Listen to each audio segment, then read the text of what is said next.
పేతురు, ప్రభువా, నీవైతే నేల మీద నడిచి నీ వద్దకు వచ్చేటకు నాకు సెలవిమ్మని ఆయనతో అనను. చూసారా, ఆగారు కేకలు విన్న దేవుడు ప్రపంచంలో ఒక జనాంగంగా చేశాడు. ఇశ్రాయేల్ కేకలు విన్న దేవుడు ఎరికో గోడలు కూల్చివేసి వాళ్ళ జై జీవితాన్ని ఇచ్చాడు.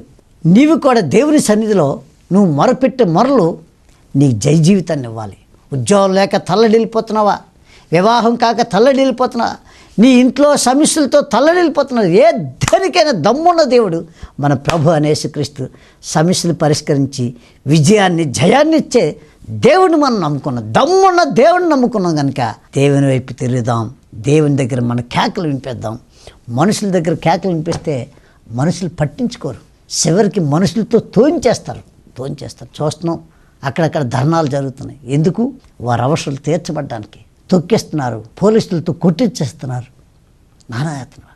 కానీ మన దేవుడు అలా త్రోసివేసే దేవుడు కాదు.